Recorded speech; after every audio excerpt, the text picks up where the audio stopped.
Well, hello, internet world. Not sure if this microphone is actually working, so I'm going to have to check on my phone real quick. But assuming all is well, we're live for the first time in a long time. I have somebody new sitting next to me.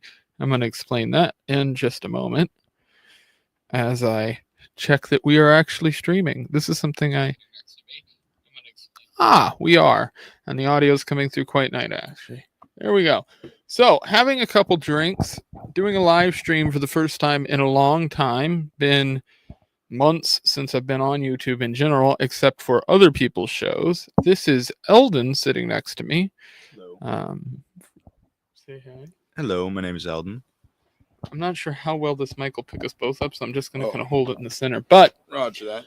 this is going to be a bit weird because what I want to do tonight is talk about a lot of the drama that I've missed on the YouTube world, specifically the specific rim job, the Nick Rekieta shit that's sort of spiraled into chaos now recently because of the recent court stuff that just happened, protective orders being taken out, all this shit. And then you've got this Comicsgate stuff, the constant drama there. Not sure if we'll cover that really tonight because I kind of think the Rekieta stuff will make up the majority of it. Might talk a bit about the Libertarian Party drama because just today we had Karen Ann Harlos resign from her position as Secretary of the National Party. Now, why is Eldon a fun person to have on for this? Because he has no idea pretty much about anything that I just talked about. So basically, this is going to be me interpreting drama back to Eldon. There go making it a little bit of a fun game. Hey, Samuel, haven't seen you in a while. Obviously, not streaming on the last little bit. I am going to change a couple things here because I had a background that I was going to attempt to play here. It doesn't appear to be working. So I'm not sure what I want to put back there, whether I want to do full screen. So what I'm going to go ahead and do is I'm just going to drop one of these preset ones they have here. So, and Bob's your uncle. So there we go. That'll work for tonight.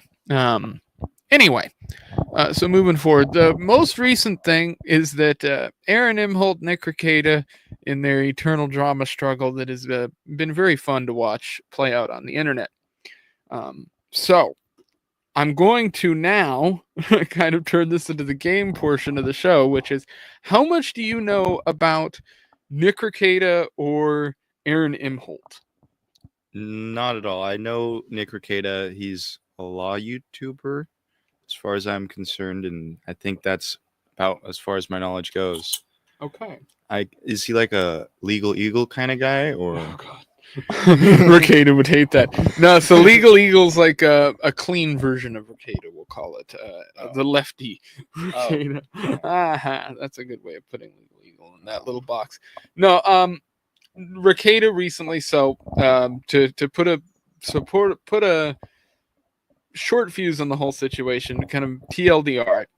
Rekieta was doing live streams. These got really big when he did Rittenhouse and he did the Johnny Depp trial, right? Yes, he's the guy who covered Rittenhouse, Samuel in the chat. So he's the guy who covered Rittenhouse. He covered the Depp trial, stuff like that. I know him from way before that because I became a fan of Nick Rekieta during, or viewer of Nick Rekieta, whatever fucking weird internet phrase you want to put on it, during a thing called the LOL suit. I don't know. Do you know what the LOL suit is? No, but it sounds fun. Okay, so I can actually show you like the Wang videos tonight. I'll show him the videos that Wang did on the LOL suit. That's a great way to start. Sort of gives you a TLDR. TLDR, the LOL suit is Dick Masterson, who I know you've seen me watch. You know who that is, and a guy named Maddox. They got in a beef. They were podcasters together who broke up, and they despised each other. Maddox sued Dick Masterson for millions of dollars, became this ridiculous lawsuit that became known as the LOL suit. Rekieta at the time was a lawyer, so he started covering this on these little videos that would then sort of garner him the first bit of internet notoriety that he got. LOL suit is a hilarious saga on the internet. Anybody who wants to learn about that is a very fun story. Anybody who knows how Dick Masterson bested Maddox there with the whole taking of the iTunes feed is probably, it is a beautiful moment in internet history that we will never get back. You can't do that twice. So yeah, basically that's where he's at. He's successful at this point, getting lots of money per stream, rolling in fucking super chat money, doing very well.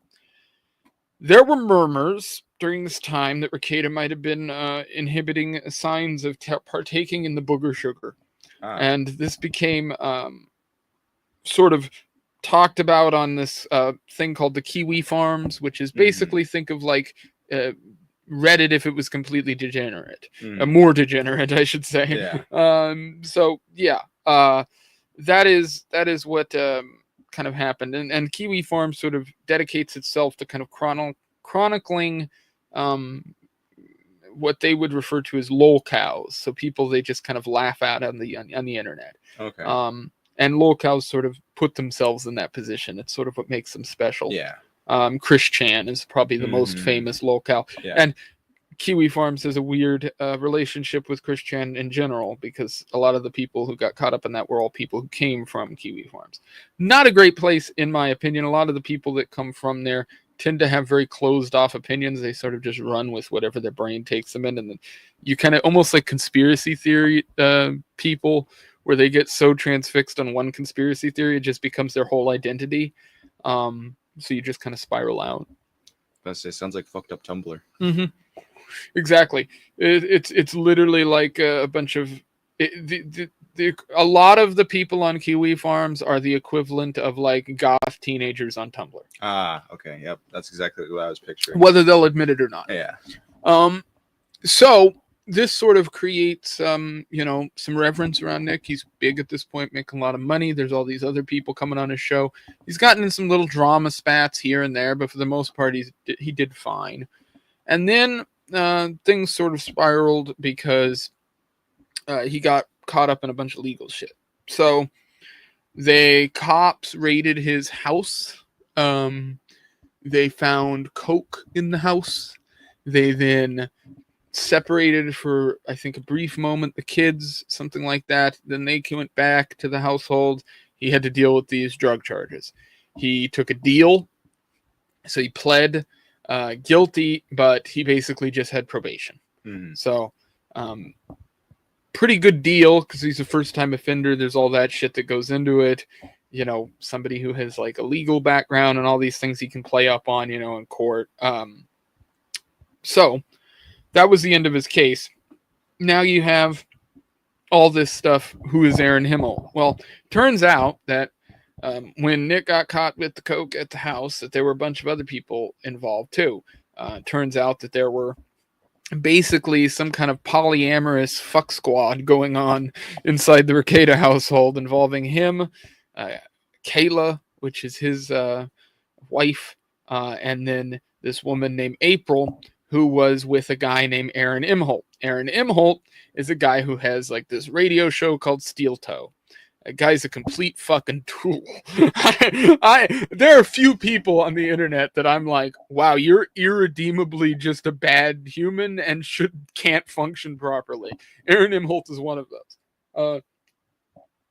So Aaron Imholt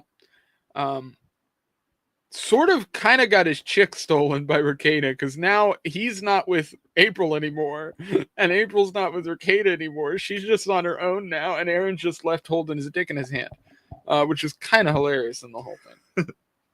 But throughout all of this, what ends up happening is that there was some kind of polyamorous, weird fucking relationship hooey going on there. And in general, I'm not a big fan of that shit, because they got kids and stuff. And when you got kids, I don't think you should really be doing that stuff, because it's always fucking weird for them. Like, oh yeah. So there's a like psychological part of that where I'm like, hey, don't do that shit. But to each their own, and it ain't fucking illegal. Fucking a bunch of people ain't illegal. Ask the fucking Mormons. So this kind of moves into the territory of, you get into the moral stuff versus the legal stuff. But Rackett's case was finished. He was done with all that shit. But Aaron was not. Why was Aaron in the picture at all? Why does his name get brought up? Well, because he was attacking Rekieta this whole time. And in the midst of doing this and going after Rekieta, after this whole raid went on, Aaron sent, during a live stream, a photo of Kayla, Nick's wife, naked to another guy. I believe, and the problem with that is that's called revenge porn. Mm-hmm. And that's a crime, especially a crime in the state that Aaron was in. And so swiftly, Aaron was charged with a crime. And then that went into court, and he started going online bragging about how they don't want to put people in jail, and this isn't going to be a big deal, and there's no big problem here. And then he went into court, and they revoked his bond and put out a new bond because they were sent, because the lawyer was sent a bunch of clips of him continuously talking about Kayla Rackets and continuously talking about sending this photo and about this whole thing being legitimate. And so it just made him look fucking absolutely horrible.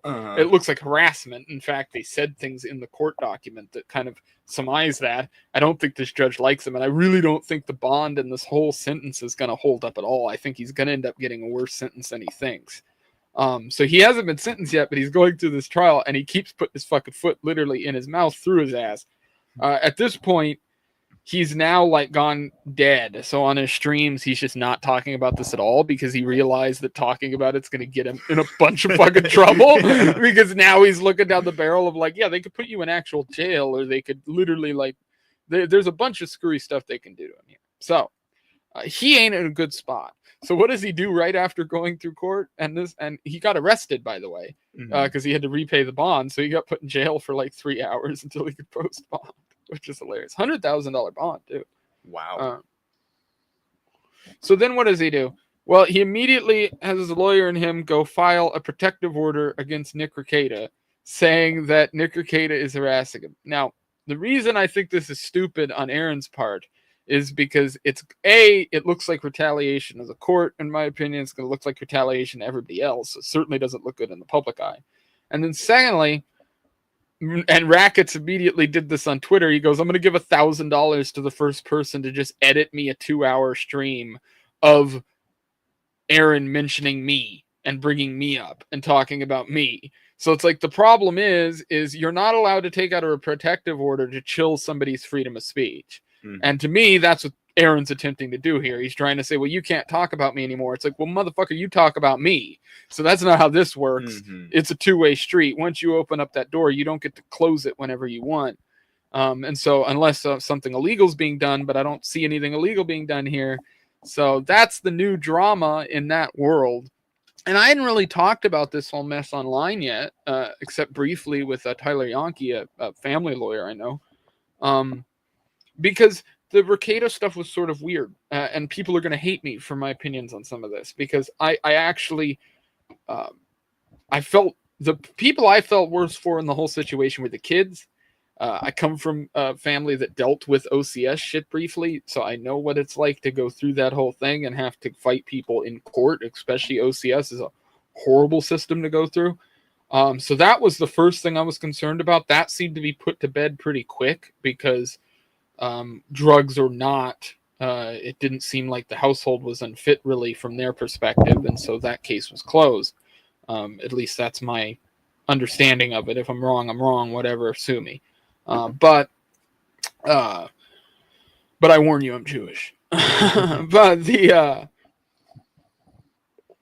besides that, you had the criminal side of things. This is what everybody went nuts about. You had the kid coming up with a positive cocaine test. So Nick had a small kid. They did a hair sample test, and the kid popped for coke, and everybody went nuts. I looked at that test and immediately went no. And the reason I immediately went no was because the levels that they were testing at, this would be somebody who was regularly using cocaine. I think this kid was 7 or 8, something like that. Not going to happen. Secondly, when you start looking into false positives on those tests, you realize that if there's freeborn cocaine in the air, if there's things like that being passed around in baggies because they're being tested, which is exactly what was going on. All the cocaine was not in one place, from my understanding. So they were gathering up multiple items that had coke on it or in it or under it or whatever the case may be. I would be willing to bet money on the fact that that's where that cocaine test positive comes from. And I think it's evident there because they asked them to retest and the state wouldn't. So, and if, I think if they'd had retests, they would have found that there wasn't any coke there. It's to me, it's bullshit to say a kid that young was doing it and it wasn't noticeable or medically noticeable. You would be able to see that medically in the kid. It's not something that you would have to do with a hair test, in my opinion. And I've seen a fair amount of people on cocaine. So that was sort of my take on that. So everybody got mad about it, said, oh, you're endangering children. I, grew up in a pretty untraditional manner. So, I kind of had a offense to that because, I think different people raise their kids differently because of the cultures they're born out of, because of their experience as a kid, because of the things they want to do differently. So I was raised in a 500 square foot cabin, one room with 7 people in it. I was very close quarters, lived on an acre of land away from people, so you had to walk everywhere to get places, things like that. Just a different way to live than I think most people are used to. And drugs, things like that were never really a concern around me. I knew people did drugs or had drugs, and that was never a problem because I understood what drugs were at a very young age because it was never really hidden from me, and they weren't looked at as a good thing by me either. I've never been a fan of anything, not coke for that matter, or any other drug like that. My drug of choice is a little bit of booze every once in a while and some weed. Hallucinogens occasionally if you're at a music festival, why not? You got a party. But that's where my brain's at on that stuff. But I also understand that, like, drugs aren't nearly as bad as people make them out to be when used in moderation. So I don't really have an issue with the guy who wants to go out on the weekend to do some coke at the club or at the bar, or a guy who wants to go out and do LSD, acid, any of the random things you could pick off of board, pills, whatever you may choose.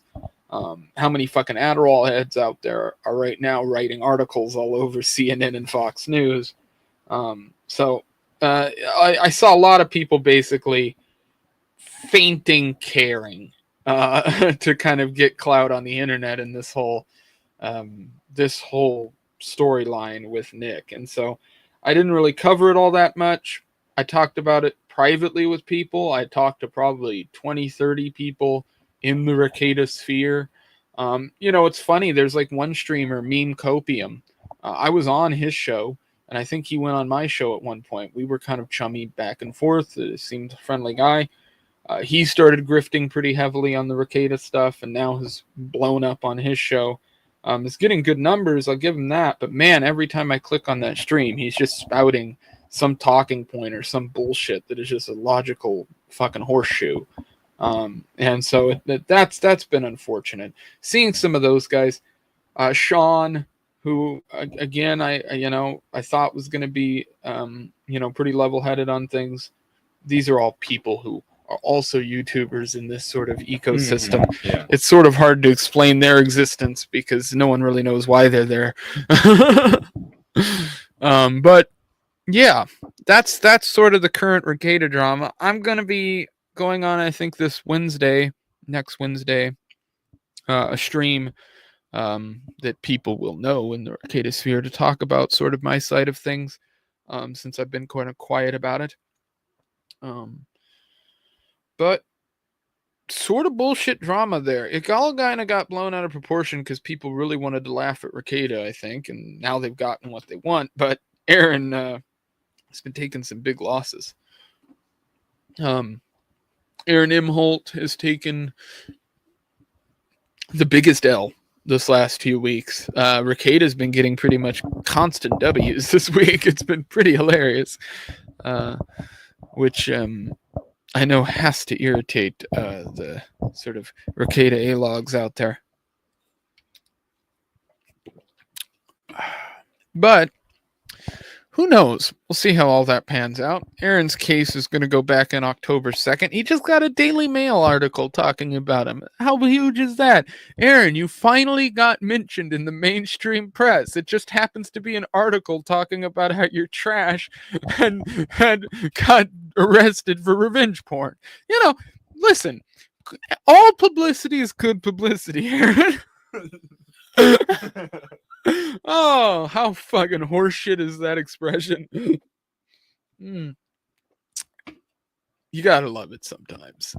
I love laughing at people's demise occasionally. Well, it's to the people that deserve it, I think. Yes, yeah. Specifically, if they deserve it, it's they've got to be a real shithead, and Aaron Exactly. has certainly gotten the tag of being a real shithead. Other drama, more close to home. Karen Ann Harlos out of the Libertarian Party National Committee. So for Eldon here, this is my badge from the last national convention for the Libertarian Party here. There's my little doodad name there. There's all these little things. Now, somewhere here, I have a Karen Ann button. I actually campaigned there for her and talked about how I liked Karen Ann Harlos. She sort of fucked over some people that I'm friends with after that, and sort of soured on her a bit. She said a lot of things that I disagree with and taken up a lot of positions that I disagree with. That's excluding the moral things that I might disagree with that she's done. But she's now no longer in the National Party. And why is that? Well, it appears it's because she got into a tiff with Stephen Nikela, who is the new sort of intern chair until the next convention. I saw the email chain. I think Karen Ann overreacted ultimately, but I think she was pretty dumb to have put herself in that position in the first place. I think Stephen was right to respond with how he did. Unfortunately, I don't think there's much here I can really explain to you that's going to matter to you.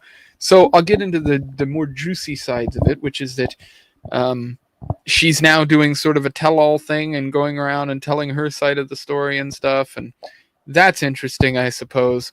I'm not really interested in it all that much because at the end of the day, I've been saying this for a while, but I think it's really time for the LP, the National Party, to have a real upturn in the way that I think they need a lot of new people on the LNC and in general mixed into the party.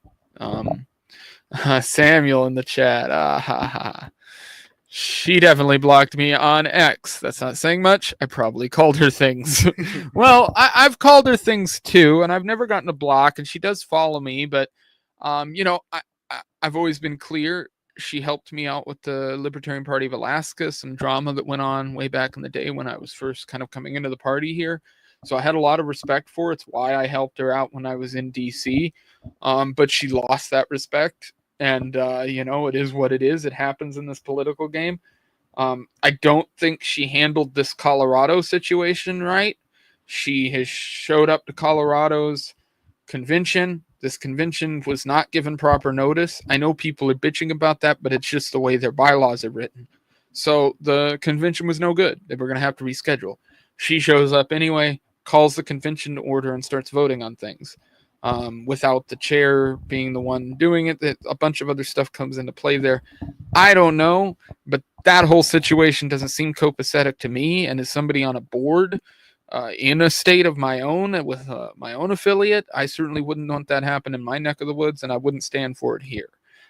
So seeing that go on anywhere else is sort of a bit sickening. I'm so over this shit with the infighting in the libertarian structure. You people need to either grow a pair of nuts or fold that shit inside out and get fucked like you want to. Because I'm getting tired of all the in-between acting pussies. Mm-hmm. And that's what the party's full of at this point. We need people who are willing to take fucking heads. And that's just the way that it is. I've become much more Alaskan nationalist over the last few years. Thank Vogler up here for that. And frankly, I think, that's what the party needs in general is more people that care about building their affiliates, stomping on whatever bad systems they have within their states and national helping that while also kicking ass on messaging on the national side. That's what we need, because that's what will create growth, find individual heavy donors in each state. And so, I don't know if I have the clout to run for any position in the National Party. I have murmured about that before and run it by people. Frankly, I don't think I ever could.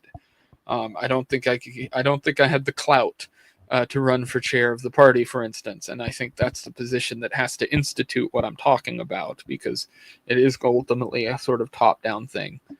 So unfortunately, when people ask me, well, who's going to be the next chair to do that? I go, haven't seen one yet. People say, well, Angela. I go, yeah, I don't know about that. I used to be followed by Angela, have a good relationship with her since she's unfollowed me on Twitter, and I don't know.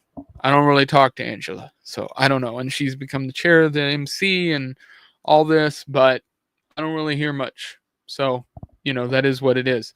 In regards to Nikela, for instance, I get along with Stephen Nikela, actually. I really respect the guy, like the guy. He doesn't have a ton of involvement with Alaska, obviously. I'd prefer somebody with involvement with my state, but can't win them all. He owns a bunch of Windies. He's financially secure, so that's nice. You don't have to worry about him not being able to focus on being chair, which I think is important. But all in all,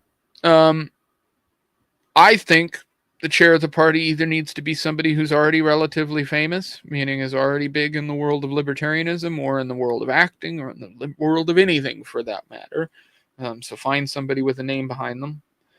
Or it needs to be somebody who's completely fresh, who has sort of a inward-looking approach to the way that we handle the party, sort of what I'm advocating for.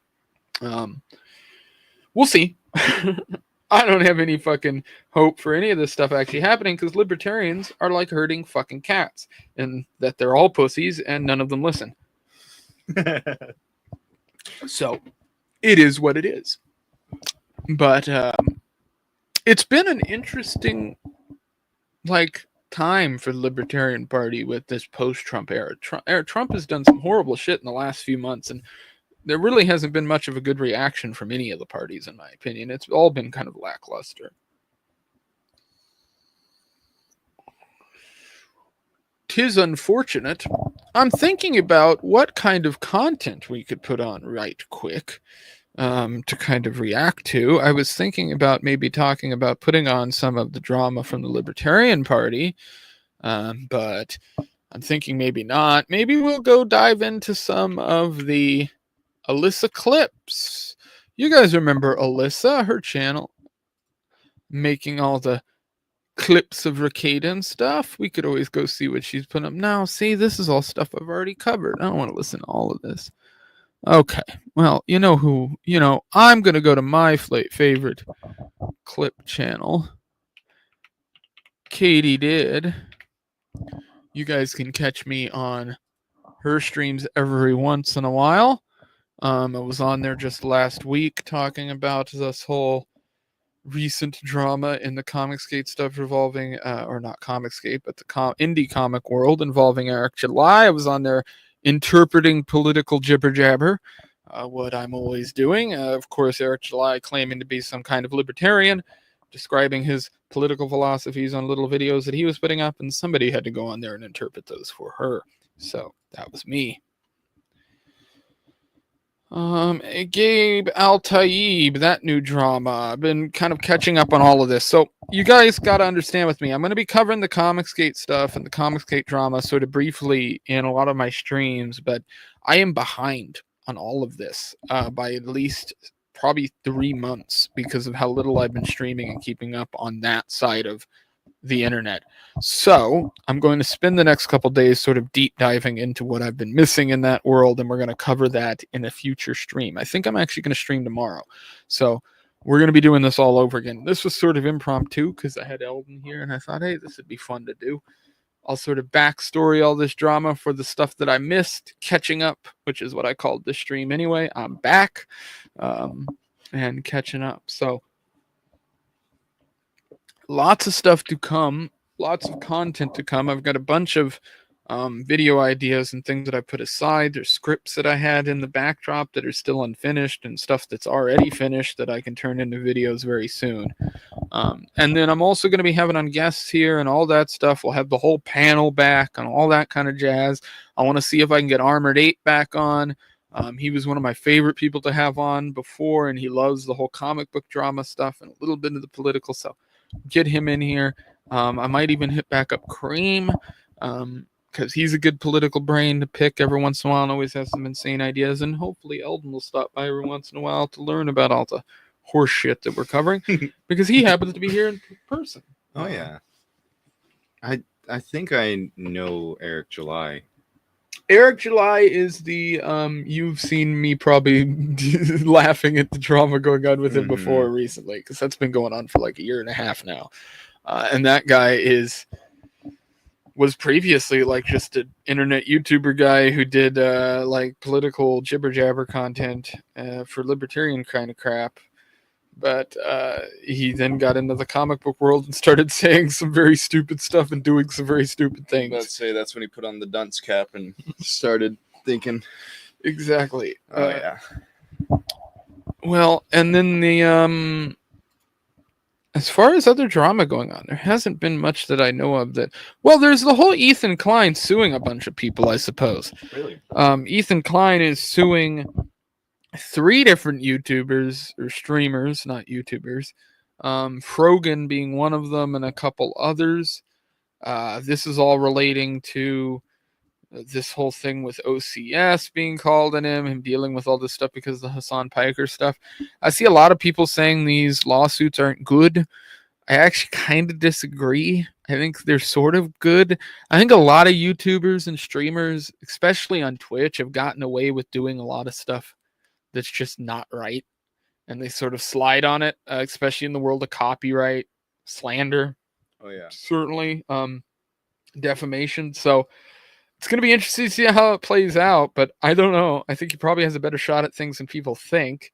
Sort of a interesting thing to see play out. So it's going to be fun to see how everything goes. I'm going to keep this stream short. So I think we're going to close it out here. We've gone for about 35 minutes. And I know that's shorter than I planned on doing, but it is very late. And so I did the stream really late. Tomorrow I'm going to be streaming earlier in the day. People will be able to actually be in the chat. We'll have a good little hangout. And I'm going to invite a bunch of people on. So I'm going to put the link out there and we'll load it up like an old school panel, like what I used to do.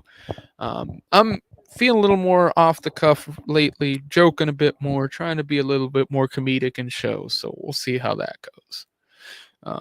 If you guys are interested in subscribing, that would be much appreciated. We are, I believe, 19 or 20 subscribers away from 1,000, which means monetization, baby. So if you could go ahead and subscribe, like the video, leave a comment if you want all that, and follow me on Twitter. Good night, Samuel. Take it easy. And Eldon doesn't have any socials, do you? Nope. Yeah, you don't have any socials to share. So at some point, I'm sure he will. Have a good night, everybody. Take it easy. Peace.